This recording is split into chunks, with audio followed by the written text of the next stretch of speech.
الله أكبر. الحمد لله رب العالمين الرحمن الرحيم ملك يوم الدين إياك نعبد وإياك نستعين اهدنا الصراط المستقيم صراط الذين أنعمت عليهم غير المغضوب عليهم ولا الضالين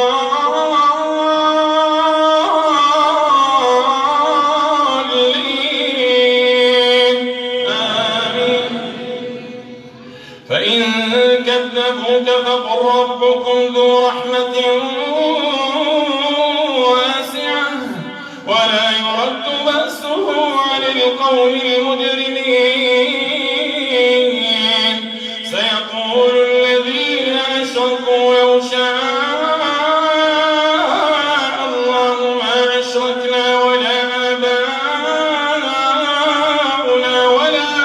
ولا حرمنا من شيء كذلك كذب الذين من قبلهم حتى ذاقوا بأسنا قل هل عندكم من علم فتخرجوه لنا إن تتبعون إلا الظن وإن أنتم إلا تخرصون إن تتبعون إلا الظن وإن أنتم إلا تخرصون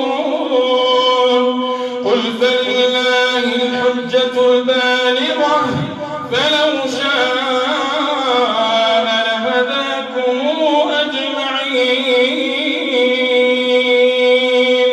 الله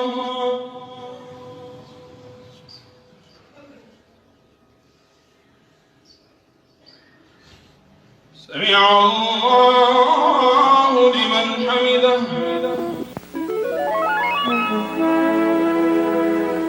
The word is tenderness.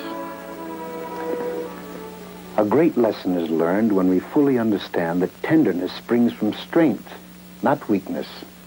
Nothing is more beautiful to observe than a truly strong person expressing tenderness and caring.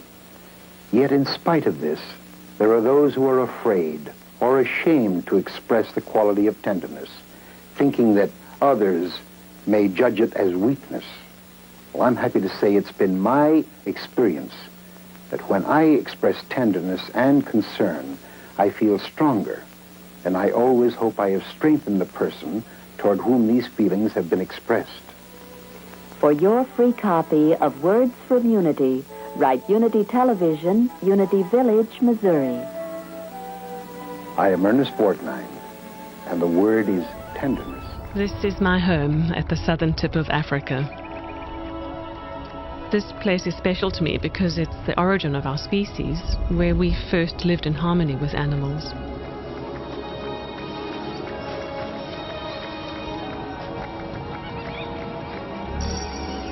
My name is Anna. I've studied the ancient skills, and I'm so passionate about awakening a sense of communicating with animals in us modern humans. I am dedicating my life to this because I believe that humanity is suffering from a great separation sickness, a real disconnect from nature. My sense is that by understanding animals more deeply, we can begin to heal ourselves. This is now my life. I talk with animals, and they talk back to me. Here is another case, the rare exception, where Jesus gives somebody a compliment. We read that one with the centurion. The other one is John the Baptist, and then this is the third one, which is a Canaanite woman.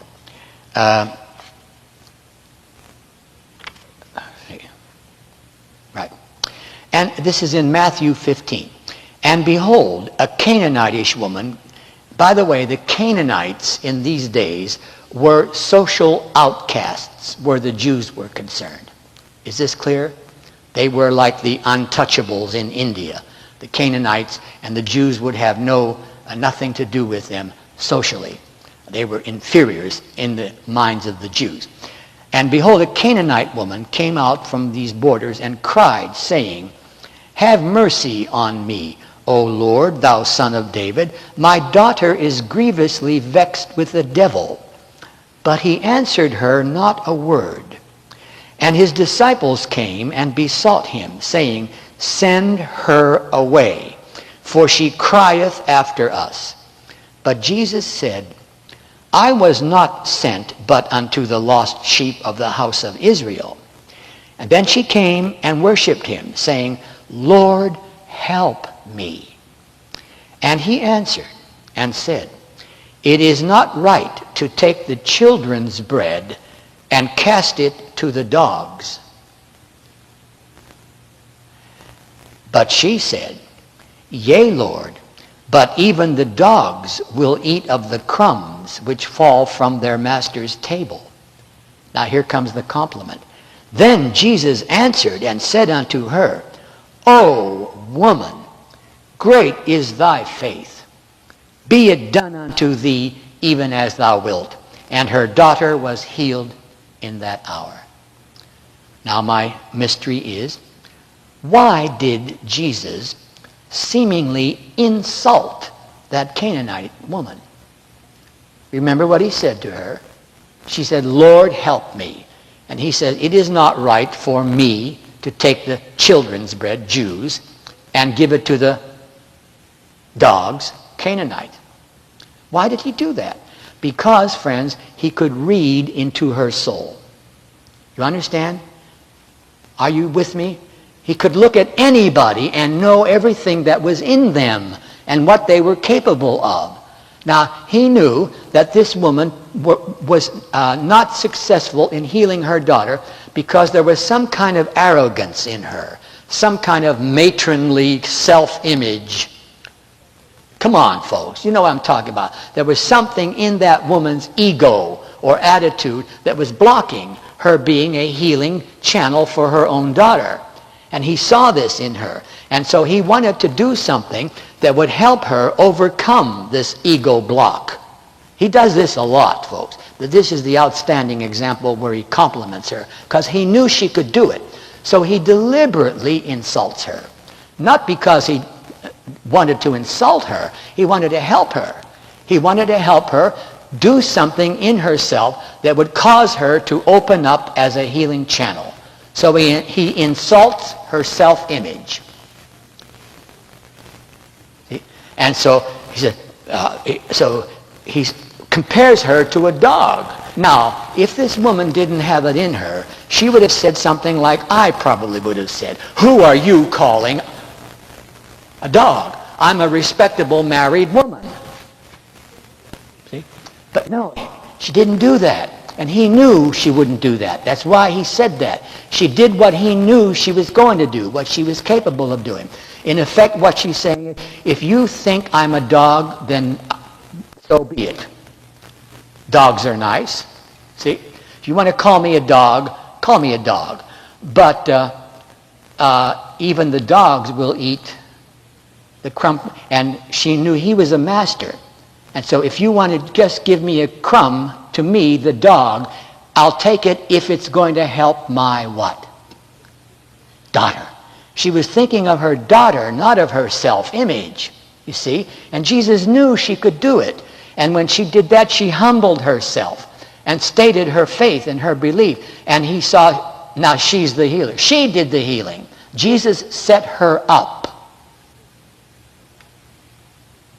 He set her up, and she did the right thing. And so she was the channel of healing for her daughter. God bless you. Our time is up. See you next week.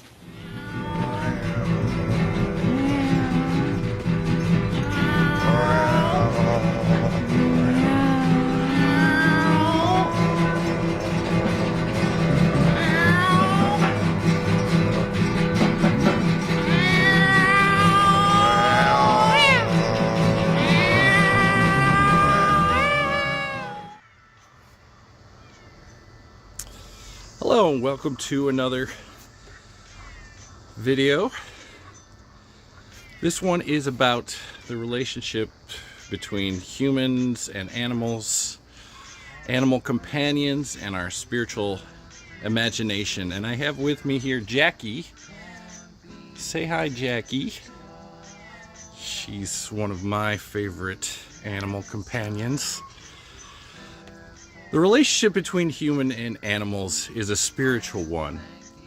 Throughout sacred texts, mystic traditions, and the metaphysical writings of thinkers like Charles Fillmore, Glenn Clark, and Cyndi Dale, animals emerge as mirror messengers and co-journeyers on the path of social evolution.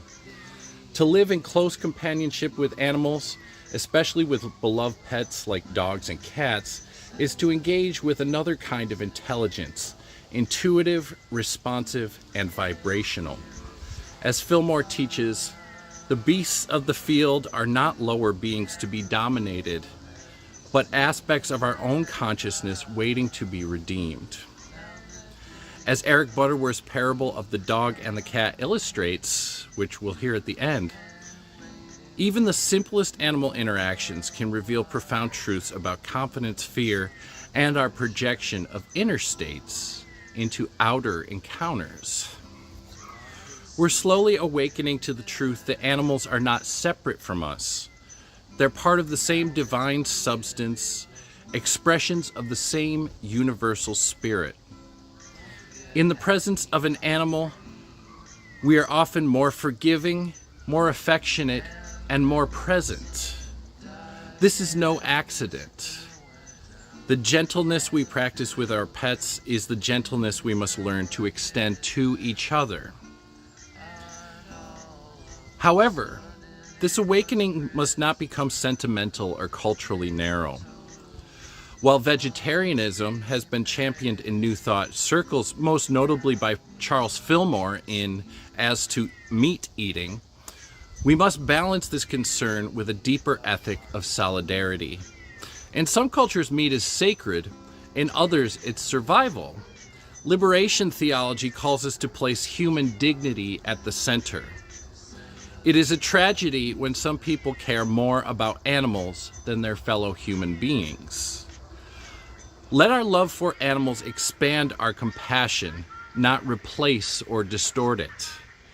Animals should teach us to be more forgiving of each other, not more divided. And I knew I could get the animals at creation. I could get them in the ark during the time of Noah's flood. I could get them at the manger. I could get them in the millennium, but could I get them into the third heaven? I'm happy to say that later in this video, you're going to be overwhelmed, you're going to be shocked, you're going to rejoice, you're going to praise the Lord, because our pets will be with us. It proved to me the intensity of Myrtle Fillmore's faith. Because in the first issue of We Wisdom magazine, there was space left over at the end of a column, and there was a space perhaps of about a half inch in which Mrs. Fillmore didn't have anything to put in that space. So she did what we used to call in the newspaper business, throw in a filler. And the filler that she threw in there was about a 4-line filler. And it said, I know of a case of 2 little children who, because of their faith, brought a dead cat back to life. Now, putting that item in that first issue of We Wisdom was almost like putting a firecracker in it, because the parents protested that Mrs. Fillmore would include such information in We Wisdom magazine. And so for the next few weeks, or for the next few issues, there was a running commentary about this dead cat. Mrs. Fillmore would say, well, this is what happened, and she would explain the story, and then the readers would write and criticize, and then Mrs. Fillmore would come back and explain it again. Ultimately, she wrote an article which said, O ye of little faith. And she told about how Jesus had raised the dead. And she told about how these 2 little boys, because of their faith, had gone out to the barn on this cold wintry night in a snowstorm and found their cat dead, and had brought it into the house and had given it artificial respiration. They rubbed it, they prayed for it, they visualized life instead of death, and the cat came back to life after the father had told them that that cat is deader than a doornail. Mrs. Fillmore said many issues later, when this dispute was finally settling down, that one of those two little boys grew up to be a Baptist minister. And if he still has the faith now that he had then, he isn't preaching and anymore. then the cat then collapses into a dead cat or a live cat. Well, that means that observation determined existence. So you're now left with a very horrible, absolutely incredible paradox. Either the act of observation determines the existence of a cat, or the cat is simultaneously dead and alive. Both alternatives are mind-blowing. Both alternatives shake philosophy to the very core. Let's take the first alternative. Observation determines existence. But observation regards consciousness. Therefore, consciousness makes an observation, and then we see the cat is alive. Well, I determine the fact the cat is alive. Well, who determines me? Somebody has to look at me to determine that I'm alive and I'm not dead. Well, who determines him? Somebody has to look at him. And this is called Wigner's friend. Wigner was the winner of the Nobel Prize. He helped to build the atomic bomb. And this is called Wigner's friend. I have an infinite sequence of Wigner's friend. So who's the ultimate Wigner's friend? God. So starting with quantum theory, which is the most objective reductionist theory of all time, you go all the way up to God. Now let's say you don't want that. Let's say you don't believe in this Nobel Prize winner. Let's say you believe in the other theory. The other theory is even worse. The other theory is many worlds. Most Nobel laureates now are leaning toward the second. Steve Weinberg, winner of the Nobel Prize, has said the following: imagine you're in a room and many radio frequencies are in the same room. Your radio is turned into one frequency, but you're very comfortable being in a room with many frequencies, right? But you tune into one. Well, these frequencies are now wave functions. In this room, there's the wave function of dinosaurs. In this room, because they never died 65 million years ago, because a cosmic event prevented the extinction of the dinosaurs. In this room, there's the wave function of aliens, because perhaps aliens decided to colonize the Earth millions of years ago. In this room, there's the wave function of Alexander the Great. Perhaps he came all the way to the Americas instead of being just conquering most of the old world. Think about it. Your mind goes crazy. This is the multiverse. So welcome to the multiverse. So it may come as a surprise that while dogs are mentioned over 40 times in the Bible, often as symbols of impurity or chaos, domestic cats are actually never mentioned by name. Lions, leopards, and other wild cats appear frequently also in the Bible, but the familiar feline companion of the modern household is actually absent from the biblical record. This absence is not accidental. Egyptians kept cats at the time. Some biblical scholars suggest that cats' sacred associations with the Egyptian goddess Bastet, or Pi Beseth, as referenced in Ezekiel 8:10, influenced their exclusion from Hebrew scripture. Bastet, the Egyptian goddess depicted as a lioness or domestic cat-headed figure, embodies the divine feminine life force, fertility, protection, and sacred mystery. Cats were revered in ancient Egypt as sacred animals, symbols of home and earth, sensuality, and spiritual guardianship. Bastet's protective and nurturing qualities highlight the feminine principle of divine care, a power intimately connected to fertility, creativity, and the unseen spiritual realm. This rich metaphysical symbolism, rooted in Egyptian spirituality, deeply influenced Hermeticism, the ancient esoteric tradition that shaped later Western spiritual movements, including New Thought. Hermetic teachings emphasize the unity of all creation, the presence of divine intelligence permeating the cosmos, and the transformative power of spiritual wisdom. Within this framework, Bastet's symbolism speaks to the sacredness of life, the importance of divine feminine energy, and the mystery that underlies all beings. These are concepts that New Thought philosophy embraced. The reverence for cats in Egyptian metaphysics thus represents an ancient acknowledgement of spiritual forces that Symbolism of animals can be seen repeatedly. This statuette of gilt hardwood, 22 inches tall, is but one of the many representations of numerous gods found in the tomb. These needed to be properly pleased if the dead would achieve immortality. The face of this figure of a man with a hawk head is inlaid with blue and red glass. Hor-Kenti-Kem was one symbol for Ra, the sun, the greatest and most powerful deity to the Egyptians. In the pectoral or necklace, which is in the form of a hawk with extended wings, the disc above the hawk's head represents the life-giving, all-powerful sun. And here are the symbols of the earthly power given by the gods to the pharaoh. The ceremonial flail of gold and blue glass to punish those who did wrong, and its companion, the crook of the Good Shepherd. The same symbols of power were sometimes found in the hands of the miniature Schwabti figures. There were 413 of these figures in the tomb, and there were many boxes such as this of alabaster, which held a variety of items. The two knobs are obsidian, and directly beneath the knob on the side are the signatures or cartouche of King Tutankhamun and his charming wife Ankh and Amun.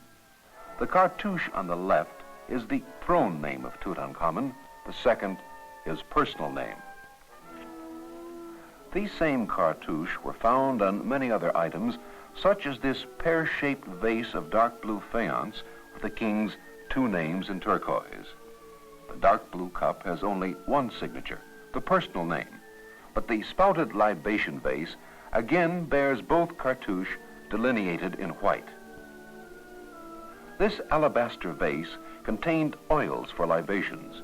It actually consists of 3 parts, an inner shell to hold the oil, and 2 separate pieces forming the beautifully decorated exterior. There is great symbolism in the carved openwork designs and inscriptions.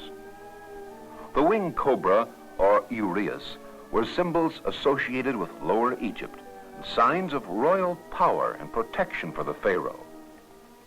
This scarab was a sacred charm found between the 2 hands of the mummy. The embossed scene on the gold base shows King Tutankhamun in the company of 2 gods, Atum and Ra-Harakti. This amulet, in the form of a jackal, was a representation of the funerary god Anubis. The winged cobra with the human head was the goddess Wasit of Lower Egypt. The symbol is found in many media, as shown by this collar of sheet gold. These were only 4 of the 143 objects distributed over the king's body. Unlike many other animals such as dogs, Islamic law considers cats to be ritually pure, and they believe that cats possess baraka, or blessings. They allow cats to freely enter homes and even mosques. Cats are believed to be the most common pets in Muslim countries. In contrast, dogs, while negatively portrayed in biblical texts as unclean scavengers or metaphors for the wicked in verses like Philippians 3:2 and Revelation 22:15, they also carry a subtle redemptive symbolism. The apocryphal Book of Tobit, that is, it's not part of the canonical Bible, at least the Protestant canonical Bible, offers a powerful example. Tobias, embarking on a healing journey to restore his father's sight, is faithfully accompanied by a loyal dog. The canine companion represents divine guidance and protection on the soul's path through adversity. The story of Tobias and his dog invites a deeper metaphysical interpretation aligned with New Thought's teachings. The dog's steadfast presence is a parable of spiritual guardianship that reminds us that divine providence often works through humble, loyal beings. It affirms the interconnectedness of all life and the spiritual reality behind everyday relationships. This narrative echoes the New Thought emphasis on the presence of spiritual allies and the unseen forces that support healing and wholeness. Thus, while cats linked to Bastet represent sacred mystery, divine femininity, and protective power rooted in ancient Egyptian and Hermetic metaphysics, dogs, as in Tobias's journey, embody loyalty, healing, and faithful guidance of divine love. Together, these symbols enrich our understanding of the spiritual significance animals hold within a broader metaphysical tradition, bridging cultures and illuminating the unity of all creation. Charles Fillmore takes the symbolic significance of animals in Scripture further in the 12 Powers of Man, asserting that animals such as lions, oxen, dogs, snakes, and birds represent subconscious soul forces within us. When we encounter these creatures in dreams, visions, or metaphors, we are glimpsing the dynamic inner workings of our own psyche. For example, the lions in Daniel's den symbolize aggressive thoughts and accusations that threaten spiritual freedom and peace. Likewise, the wolf and the lamb lying down together in Isaiah's prophetic vision, Isaiah 11:6, signify harmonized energies within a soul restored to divine order and balance. Fillmore teaches us that as humanity undergoes spiritual redemption, we will uplift the animal forces within ourselves, our instincts, passions, and subconscious drives, transforming them into harmonious expressions of divine nature. This inner transfiguration will ripple outward, not remain confined to the individual's consciousness, but will ripple outward, affecting the animal kingdom itself, heralding a cosmic restoration where all creation participates in divine harmony. The vision of spiritual natural evolution also resonates with the ideas of Charles Fourier, the pioneering social philosopher and early utopian socialist. In his concept of the harmonial society, Fourier proposed an evolutionary process for all living beings, including animals. He viewed human and animal development as intertwined stages in a universal process of progress towards higher order and harmony. According to Fourier, the improvement of human society through the cultivation of virtues, social justice, and cooperation would naturally lead to the elevation of animals as the conditions of the entire living world became more balanced and just. Fourier imagined a future where animals and humans live in mutual respect and interdependence, free from cruelty and exploitation. This vision aligns closely with Fillmore's metaphysical assertion that the redemption of humanity will manifest outward as a healing and uplifting of the animal kingdom.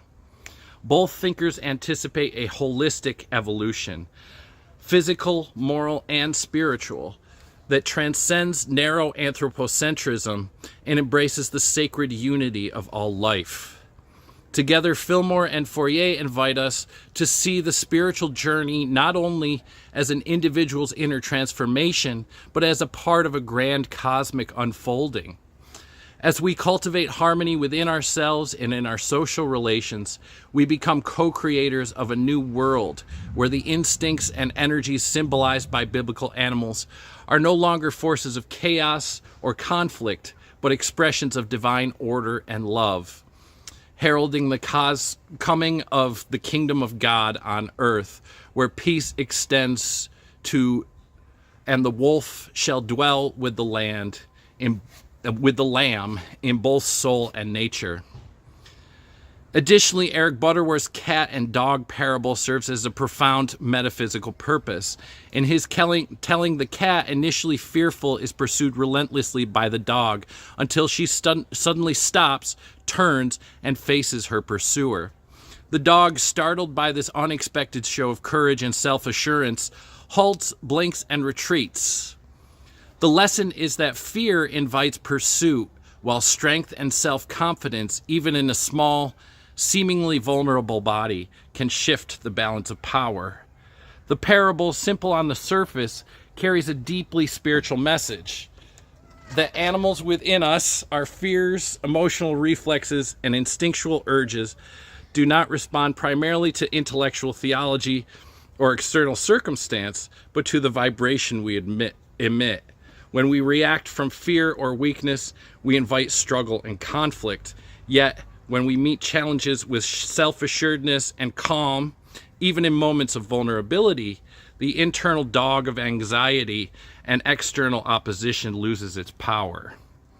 In this way, the parable of the dog and the cat becomes a metaphor for spiritual mastery, the power to transform fear into faith, wickedness into strength, and chaotic impulses into harmonious expression. It reminds us that the animal forces within us are not enemies to be suppressed, but energies to be understood, respected, and transmuted through conscious awareness and divine alignment. Perhaps this is why Jesus said, "Preach the gospel to every creature," as reported in Mark 16:15. Not only to every nation or tribe, but to every form of life animated by spirit. The gospel is not only for human ears, it is a harmonizing force for all beings. As in Isaiah's prophecy of peace, we are given a glimpse of the true metaphysical kingdom. The wolf shall dwell with the lamb, the leopard shall lie down with the young goat, and the calf and the lion and the fatted calf together, and the little child shall lead them all. Isaiah 11:6. When the child, the pure, fearless, trustful nature in us, is awakened, the beasts in our body and world will be tamed. The predator and prey within us shall reconcile. In this vision, even the lion eats straw like the ox, not because it has been biologically re-engineered, but because the consciousness that produced violence has been transfigured by divine love. It's possible. The creature. Now that's talking about animals and humans. The creature itself also shall be delivered from the bondage of corruption into the glorious liberty of the children of God. That's what John Calvin just said. For we know that the whole creation, animal and human, groaneth and travaileth in pain together until now. And not only they, but ourselves also, which have the first fruits of the Spirit, even we ourselves groan within ourselves, waiting for the adoption, to wit, the redemption of our bodies. Oh, man. The whole creation, animals included, groan and travail in pain, waiting for the redemption, the salvation of their bodies. And that's when he says in Revelation 4, verse 1, "Come up hither." Now, we believe that's the rapture, as I'm going to show you, but a man like Calvin, who was an amillennialist and didn't believe in the 1,000-year reign of Christ, would have to believe that that resurrection is at the return of Christ, and that these animals go into the new heaven and new earth. But the point is, he said they were raised from the dead. Let's go on. All right, we're going to go on with Dr. E.D. Buckner, who wrote the book The Immortality of Animals in 1903. He also identified many well-known theologians who believed and recognized the immortality of animals. He taught the following. St. Paul gives us to understand that this suffering of animals shall not be hopeless, but they shall be delivered together with man from the bondage of corruption. Oh, that's are manifest. So, are there animals in the afterlife? Well, Emanuel Swedenborg, scientist, mystic, seer, who we've talked about often on this channel, offers a resounding yes. But he takes it even further. Not only are there animals in the spiritual world, they are reflections of the very emotions and thoughts of angels. This vision stands in fascinating contrast to mainstream Christian thought. While figures like John Calvin and other reformers largely maintain an anthropocentric worldview, seeing animals primarily as resources for human use, and explicitly denying their individual immortality or spiritual significance beyond this life. Although, Calvin's argument is a little bit more nuanced, perhaps, but he did argue in his commentary on Ecclesiastes 3:21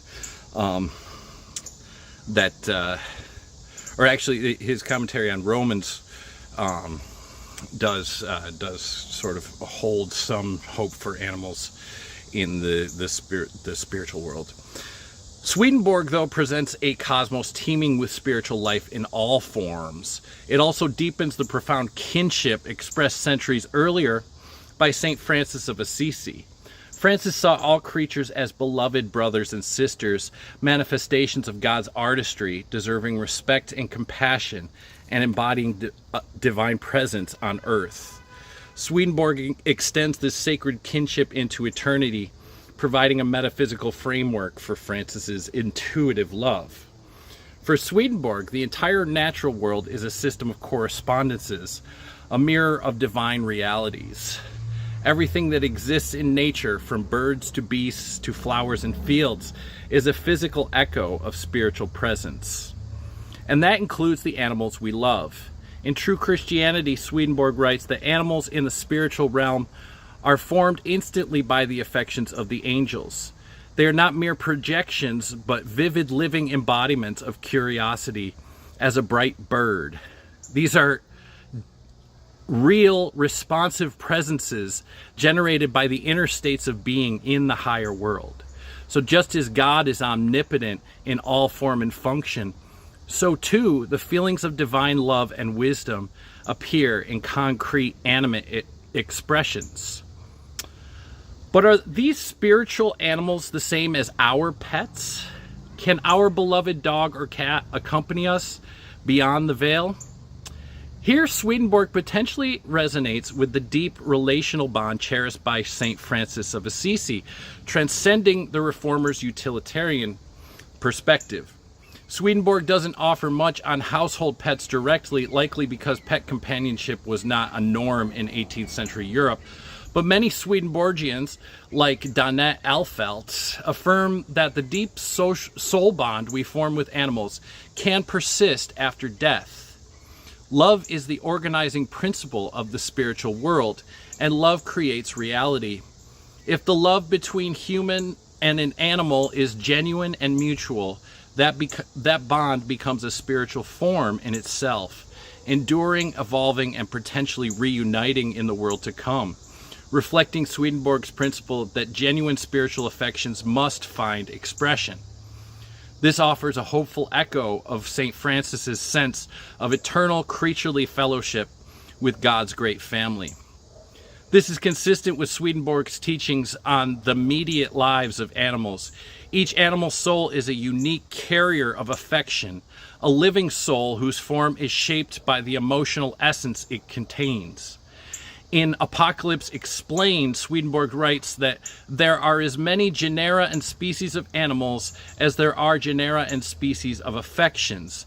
That is, the animals are the feeling brought into form. Swedenborg even describes moments in which angels can see their own emotional state reflected in the animals and landscapes around them, a living mirror of the soul. In the spiritual world, a person's love and consciousness shape their environment. When that consciousness is pure, even the beasts around them become radiant, gentle, and good. When it is discorded, darker or more grotesque forms may emerge, suggesting that the moral ecology of the soul has its own fauna. This has powerful implications for how we understand animals here and now. If each creature, whether on earth or in spirit, embodies a particular affection of the divine, then the way we treat animals is at root a spiritual act. Compassion towards animals is compassion toward aspects of God's own feeling nature. And the animals we are closest to, the ones who sleep beside us, grieve with us, learn our habits, and comfort our wounds, may well be eternal companions on our journey through many worlds. Swedenborg reminds us, too, that nature's sometimes brutal struggle, predation, fear, and suffering is the reflection of unharmonized affections rather than innate evil. Just as Isaiah prophesied a time when the lion shall eat straw like the ox, Swedenborg foresaw that as human consciousness evolves, the world of nature, here and in spirit, will transform alongside it. Love will shape a new ecology. In this light, animals are not just pets or moral tests, they are revelations of the spirit. And those who learn to listen, as Cyndi Dale writes, to the subtle energy of their animal companions are turning into the very fabric of creation, a creation that is alive, responsive, and infused with divine love. Corruptions. Are manifested specifically within the animal kingdom, and what's the difference between, say, a feral pet and a domesticated one. So those are typical household pets that we have, domesticated pets, and anyone can tell the difference between, a domesticated and a feral pet if you've ever tried to go up and pet one. But you understand that really winds up being a learned behavior, and it truly is a matter of cooperation between the animal and yourself. Because if they're domesticated, they're going, if I learn that you're friendly, I can be friendly back. But if I'm feral and I haven't learned that yet, my best option in the universe is to protect myself, self-preservation of the species, fight or flight, whatever the best choice is, in order to be able to meet the animal instincts that I have been born with. So they can be trained to do something else, and we've been told to subdue the earth and domesticate, whatever we want. Long reading again, but it's worth listening to. I don't know who this individual is in the whole scheme of Casey's personal life, but the reading was interesting. Those individuals who had through their sojourns in the earth as souls pushed into matter as to become separate entities without the consideration of principle or the ability of self-control might be compared to the domestic pets of today as the present development of the horse, the mule, the dog, the cat. This is not intended to indicate that there is transmigration or transmutation of the soul from animal to human, but the comparison is made as to trait, as to mind, and as to how those so domesticated in the present are dependent upon their masters. Hence the terms docile as a horse, as catty as a cat, as stubborn as a mule, and the like. Have you ever seen those pictures of how a pet's master can actually start to look like the pet themselves? Yeah, I think those are hilarious.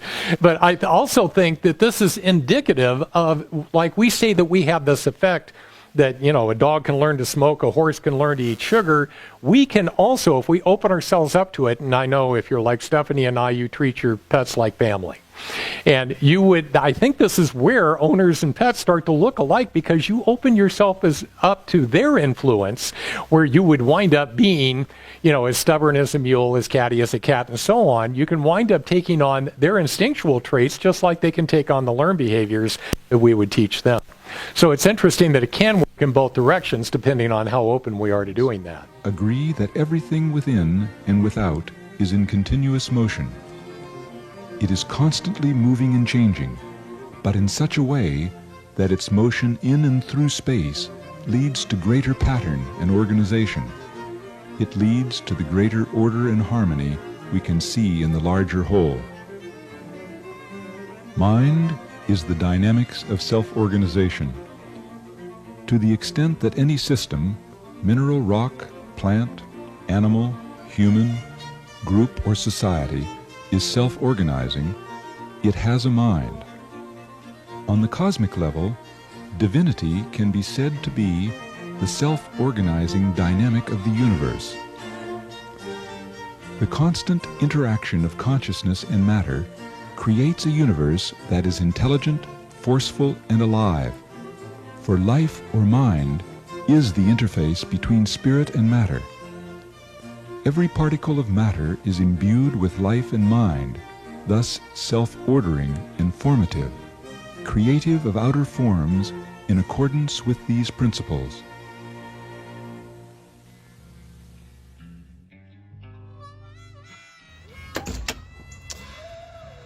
So now we'll talk about some different New Thought and Unity teachers and their approach to animals and the dimensional life of animals, the afterlife of animals. In God's Reach, Glenn Clark offers a visionary framework for understanding the inner life of animals through what he calls dimensional thinking. Every being, he writes, exists within a particular level of consciousness or dimension, and our task as humans is to recognize these layers as unfolding expressions of divine order and spiritual potential. He says, the being who possesses sensation only lives in one dimension. The being who can unify these sensations into perceptions lives in two dimensions. The being who can unify perceptions into conceptions lives in three dimensions. A snail, for example, operates largely in one dimension, guided by sensation alone. It travels in a straight line, incapable of altering course to avoid harm. The dog, in contrast, lives in two dimensions. It can synthesize sensations and perceptions. A dog may not understand abstract ideas, but it learns to avoid fire, seeks companionship, and exhibits deep bonds of loyalty, protection, and love. As Clark observes, the dog moves over a square surface in search of two things, something to eat and someone to love. This is actually backed up too by evolutionary science. The triune brain theory posits that humans have three parts of our brains. We have the reptilian brain, the neo-mammalian brain, and the neocortex, which is the human brain, which is able to do abstract thinking and higher level logic and things like that. But mammals, like our cat companions here and our dog companions. I also have a dog, by the way, and another cat, and we take care of some feral cats out here as well. Mammals have actually a unique capacity for emotion and emotionality that other animals like reptiles and birds don't have as much. But according again to Clark, human beings, just watching the plane. Human beings dwell in the third dimension. We can organize perceptions into conceptions, and thus we form meaning, morality, language, and institutions like law or democracy. But this is not the end. Clark insists that humanity is called to rise to the fourth dimension and beyond, the realm of spiritual unity, divine intelligence, and Christ consciousness. There, love is no longer tribal or conditional, but becomes the organizing principle of all perception. He says, most of our thinking will be false and so much effort wasted if it proceeds on a three-dimensional scale of selfishness, prejudice, hate, and fear, instead of on a still higher dimensional scale of unselfishness, faith, and love. This upward call of the lower forms of life is their fulfillment. We do not scorn the dog for being unable to vote or recite scripture. On the contrary, we honor the dog for what it can do, participate in higher dimensions through affection, presence, fidelity, and even sacredness. Clark says, a dog is not capable of participating in a liberal democracy, but is fully capable of experiencing all the higher dimensions, principled behavior, love, and perhaps sacredness.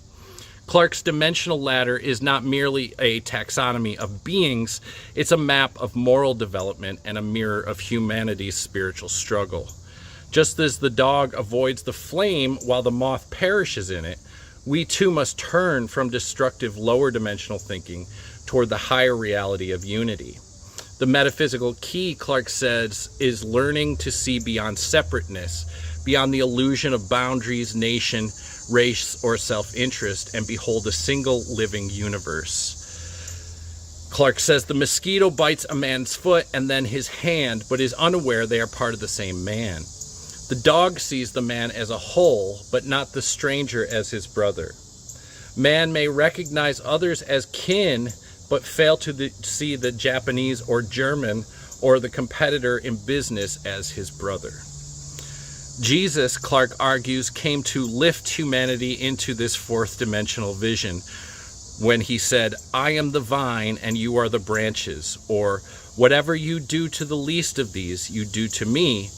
He was describing an ontological reality. We're all one body. The person we harm is part of ourselves. The animal we neglect is a form of our own affection, forgotten. We make our own hell, Clark writes. Can we unmake it? Certainly. All we have to do is turn. Thus, animals become not only teachers of virtue, patience, devotion, and compassion, but indicators of our spiritual maturity. How we relate to the so-called lower kingdoms reveals how much we have integrated the higher ones. Are we still trapped in the materialist three-dimensional world of force, fear, and tribalism, or have we begun to see as Christ sees, to love as Spirit loves in every creature, great or small? This, for Clark, is the essential turn of spiritual life, a reorientation not just away from violence, domination, or abstraction, but toward a living, unified cosmos suffused with divine love. Heaven, he says, begins when we make this turn. Hell is the refusal to turn. The flame is not punishment, but illusion, the moth's desire misunderstood. The invitation, then, is not just to love animals, but to learn from them, to see through them, and to recognize in their lives the same spark of spirit that calls us onward, upward, and homeward. Reverend Sarah A. Bowen, a minister and animal chaplain, argues that spiritual life is not exclusive to humans. In her book, The Spiritual Lives of Animals, she notes that the question of animal souls is both ancient and deeply personal. Considering the spiritual lives of animals requires we focus on how spirituality feels, she says, rather than what a specific religious text says. As science confirms animal grief, altruism, empathy, and joy, we are compelled to reassess what spiritual life actually means. Do you want to go inside?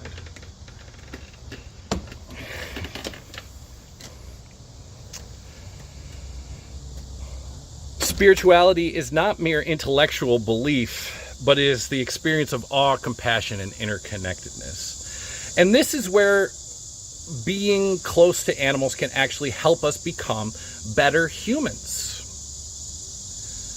Our relationships with animals cultivate patience, empathy, and forgiveness, qualities often harder to extend to our fellow human beings. A dog may love us after we fail it. A cat may rest beside us when no one else will. These daily graces soften our egos and reshape our souls in the art of unconditional love.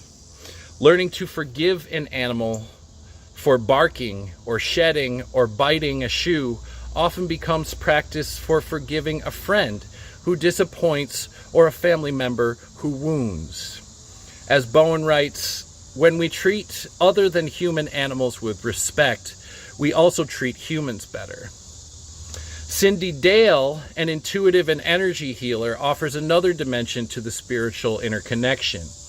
In How to Communicate with Pets on an Energetic Level, she explains how animals interact with us through subtle energy, the invisible psychic emotional field of love, presence, and empathy. Short of responding to specific words like snacky or din-din, our pet companions negotiate everything about our vital relationship with them through energetics, she says.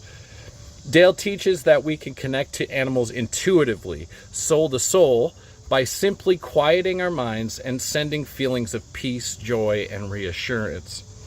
The result is not only a closer bond with our animal friends, but a deepened capacity for spiritual listening that enriches all our relationships.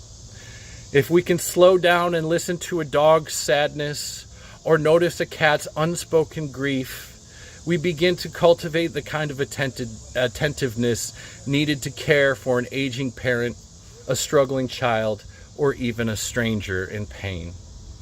Charles Fillmore, co-founder of Unity, believed that all life was sacred and that the path of spiritual development involved refinement not only of thought and prayer, but of diet. In his 1927 tract, As to Meat Eating, Fillmore wrote, "We do not eat matter, but life." He encouraged a plant-based diet as a path to regenerate the Christ body, the subtle spiritual body born from love, discipline, and divine energy. He emphasized choosing foods that are full of life in its purity and vigor, untainted by decay or cruelty. This is sort of a practice that's still carried on today by many people who advocate a raw food diet. But it's vital that we approach this conversation without cultural arrogance. To condemn entire cultures for eating meat is often a form of spiritualized ethnocentrism. We must not universalize a Western privileged veganism as if it were the only path to righteousness. Subsistence hunters, indigenous communities, and those living in food deserts often rely on animal products for survival. Compassion must be extended to humans, too.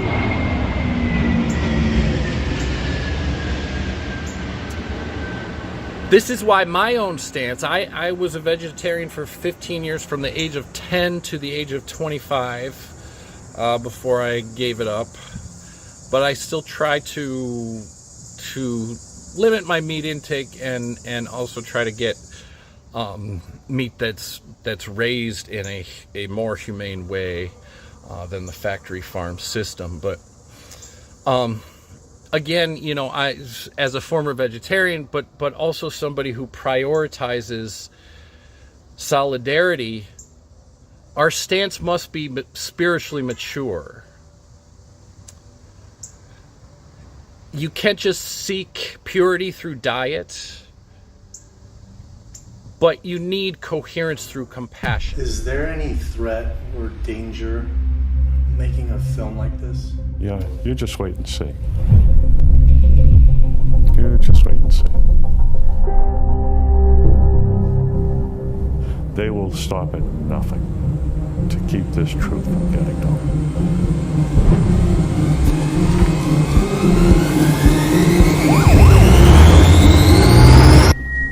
Is there a spiritual way to kill an animal? I'll put it this way. How would Jesus kill an animal? Is there a peaceful way to kill an animal? I think we need to wrap things up. What's this thing about animals, guys? What's this thing about eating animals all the time? You want to know about more Buddhist stuff, don't you? So Fillmore believed that spiritual regeneration required physical refinement, including our food choices. And to build the Christ body meant choosing food that was alive in its essence, free from decay, violence, and suffering. But he was not legalistic, and he actually warned against taking biblical imagery like the sheet filled with animals in Peter's vision, or the part in Genesis where it says God gave man dominion over the animals. We shouldn't look at this as a literal license for carnivory. Instead, he insisted, if it is to be taken literally, then we should be eating all the quadrupeds: elephants, camels, skunks, dogs, cats, rats, and mice, every kind of reptile, all the birds of the air, eagles and buzzards and owls. So clearly he argued the vision was symbolic and not necessarily dietary. So to take it literally would be absurd. But still, Fillmore's ethical vegetarianism must be approached with humility. It's a path of personal spiritual development and not a universal mandate. To impose it across all cultures and economic conditions, especially into indigenous communities, subsistence hunters, or families in food deserts, is to confuse purity with privilege. Compassion must be extended to the human as well as to the animal. And that brings up something that I've been meaning to comment on. So there's a 2024 documentary called Christspiracy. And this enters this space provocatively, if unevenly. With theatrical flair, it suggests that Jesus was likely a vegetarian, drawing from obscure texts like the Gospel of the Ebionites and Mandean traditions about John the Baptist, alongside modern appeals like Buddhist neuroscience. However, as theologian Alexander Lang details, the film's core historical claims, questioning Nazareth's existence, asserting a vegetarian first-century Nazarene sect led by Jesus, and interpreting his temple protest primarily as animal liberation, rely heavily on contested interpretations, late Gnostic sources, and a dismissal of archaeological evidence confirming first century Nazareth. The film's tone is often overzealous, undermined by historical leaps, but its central moral concern, how we treat animals, remains significant. If modern industrial agriculture thrives on cruelty and concealment, then exposing that system is a necessary act of spiritual truth-telling, even if the Jesus historical argument falters. Still, the documentary's unspoken aim to shame meat-eating family members during holiday dinners reveals the danger of making diet a new form of Phariseeism. Lang, a vegetarian himself, agrees with the ethical imperative regarding animal welfare, but rejects the notion that Christianity requires vegetarianism or that its history was suppressed by Paul. The goal of Christic compassion is not spiritual superiority based on consumption, but relational humility. The monk Matthew Richard may glow with meditative gamma rays, but a mother working 3 jobs to feed her children deserves no less spiritual respect. True reform, as Lang suggests, lies in confronting modern systemic cruelty, not in reconstructing a potentially ahistorical, pure early church diet. In a culture where many rush to rescue animals but pass by the homeless, we must exercise discernment. To love animals more than people is not a sign of spiritual maturity. It often reveals a heart wounded or retreating from the full demands of divine love. True love, as Christ teaches, is never selective or partial. It embraces the cat and the stranger, the dog and the addict, the parrot and the political enemy alike. To claim universal compassion while ignoring the suffering of our fellow humans is to exchange the gospel's radical call for mere sentimentality. As Glenn Clark reminds us, we must accept our dwelling place not as a multiverse, but as a universe. And as Jesus declared, "I am the vine, you are the branches," reported in John 15:5. This is not only about your bond with your pet, but also about connection to your neighbor, the refugee, and even the one who has caused you pain. The Spirit calls us to a love that stretches beyond comfort zones. Mark 12:31 reads, "Love your neighbor as yourself," and Matthew 5:44, "Love your enemies and pray for those who persecute you." Perhaps the cherished metaphor of the rainbow bridge points us to a deeper truth. Not just that your beloved pet will joyfully greet you in paradise, but that paradise itself is a realm of total reconciliation. There your dog returns, yes, but so too might the brother you never forgave, the ex you couldn't bless, the enemy you feared to love, and even your own wounded self made whole at last. Scripture whispers this promise of wholeness and restoration. Revelation 21:4 reads, "He will wipe every tear from their eyes, and death will be no more. Neither will mourning, nor outcry, nor pain be any more. The former things have passed away." And Paul's vision of reconciliation in his epistle to the Ephesians, chapter 1, verse 10, "All things in heaven and on earth will be brought together under Christ." If animals can lead us there, if their loyalty teaches us faithfulness, their presence invites us to listen, and their suffering awakens our compassion, then they are more than companions. They are spiritual midwives helping birth the kingdom of God among us. Let us live accordingly. Let every meal, every walk, every glance into an animal's eyes be a prayer. Let our care for animals deepen our care for our fellow humans. Let our spirituality be not a vertical escape from the world, but a horizontal embrace of all creation. And let our vision be this: all life is sacred, all beings are connected, Every act of reverence toward a sparrow, a dog, or a stranger is a step toward the world to come. Remember the words of Jesus, "Are not 2 sparrows sold for a penny? Yet not one of them will fall to the ground outside your Father's care. And even the very hairs of your head are all numbered. So do not be afraid. You are worth more than many sparrows." Matthew 10, verses 29 through 31. In this profound economy of grace, all creation matters. So let us walk forward in love that is universal, divine, and transforming.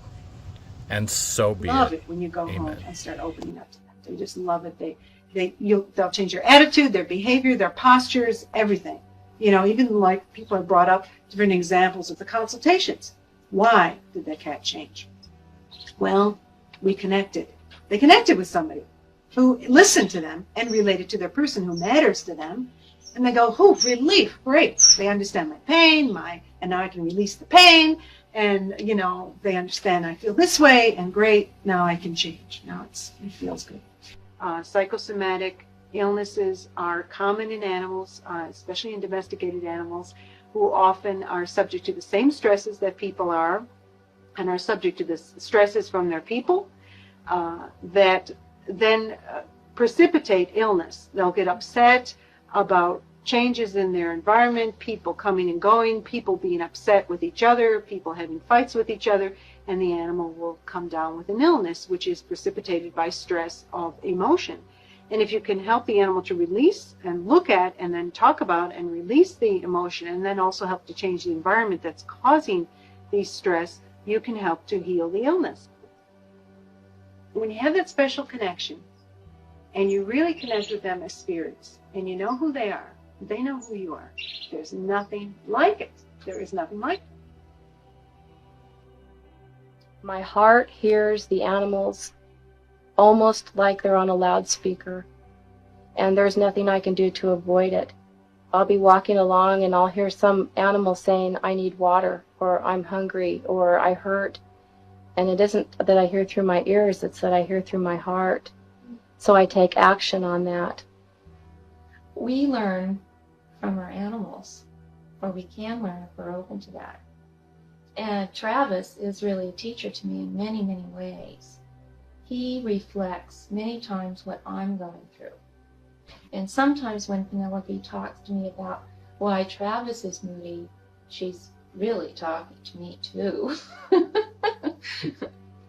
She doesn't say that, but I know, I can tell. One of my favorite cats, who's quite an old lady now and spends most of her time asleep in the bedroom, she said that when I take naps, Nia, particularly, or sometimes at night, but particularly when I take naps, Nia, the cat, feeds me ideas. And I can't say that I've experienced that. That one was one that stretched my sense of reality. But I have to admit that I've given Nia a little bit more respect since then, and I talk to her and relate to her in a different way. And I think that's a lot of what's important to me in Penelope's work, is that she has expanded my sense of who these beings are, these dogs and cats and whatever. I just very much appreciate that there's someone like Penelope out there who's specializing in this field.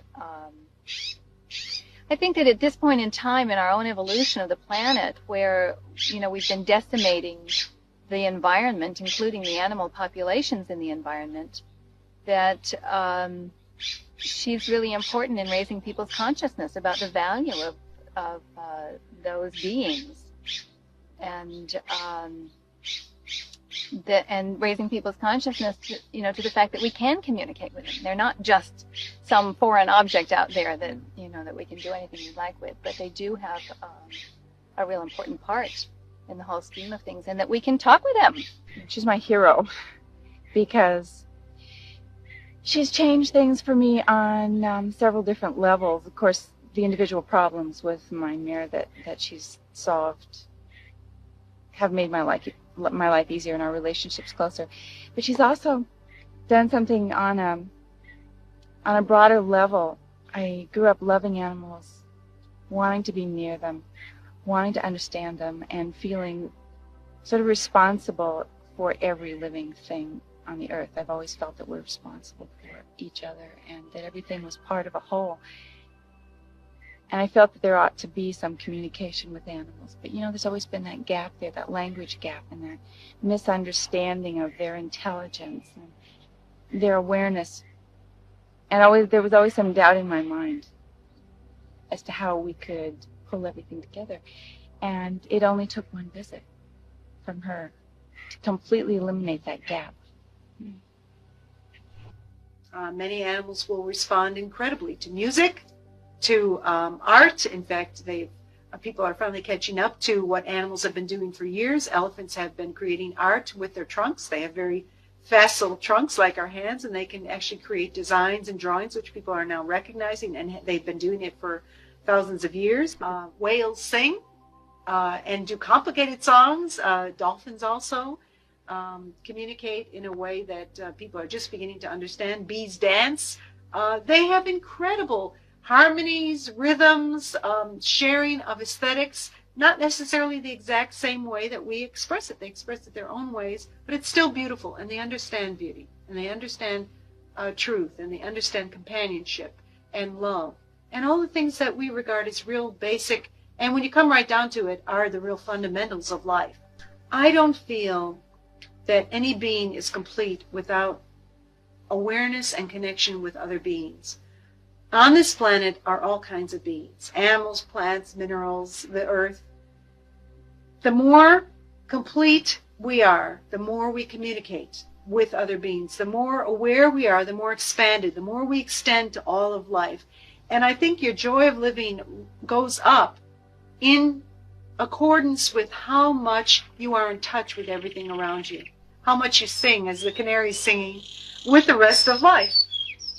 So I find the more I communicate with animals and trees and rocks, believe it or not, and the planet Earth and everything around me, the more life seems full, rich, deep, loving, kind, wise. And the animals share that with you. They share it on a very intuitive basis. You don't have to talk about it. You don't have to intellectualize about it. You just feel it. You feel the vibrations of it. You feel the energy. You feel the connection. You know it. Fine if you can express it verbally or intellectually or analyze it, but that isn't the experience. That's an expression of the experience.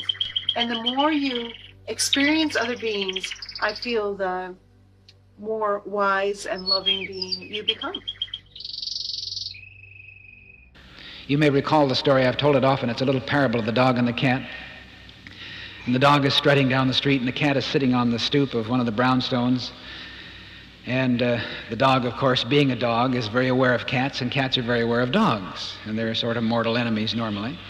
So the dog is strutting along, and he's looking out the corner of his eyes at the cat, and the cat is sitting there wondering what's going to happen next, and he's watching the dog. And the cat sits tight, and the dog struts along. And finally, when the dog has gone just a little bit past, then the cat, seeing an opportunity to escape, turns and bolts the other way. The dog, sensing that the cat is running, turns around and chases after the cat. And so it's up and down the street, up and down, finally into a dead-end alley. And the cat has nowhere to go, so the cat turns around and the dog stops, blinks a few times, and turns and walks away. It's a story of life, you see. So the point is, if we give the impression to people that we lack confidence or that we're afraid, then everybody pushes us around. And if we feel self-confident, people step out of the way. You ever thought of that? You ever had a person, people tell me so often, I don't know what's the matter with me. I walk into Macy's bargain basement, you know, and people are all fighting for bargains, and they push me aside. I can't even get up to the counter. Another person will say, well, I don't know why it is, but whenever I walk into a sale like this, I walk up to the counter and people step out of the way. And they probably do, because this is the way consciousness works, you see, from within. The person with the inferiority complex can give many reasons why he knows he's inferior to people and to life. He knows it's true because he knows it's true. And he can prove it because he can prove it, you see. But one thing is important. By the very evidence that you're alive, you have a place in the universe. You're not a divine happenstance. Your life has meaning. You're here, because you have some growing to do, and because you are the infinite process expressing itself as you, and that infinite creative potential has nothing whatever to do but to work through you, and is seeking to express through you something that cannot be expressed by any other person in all history and in all the world. There is that of you that's an integral part of the spectrum of life which would not be quite complete without you.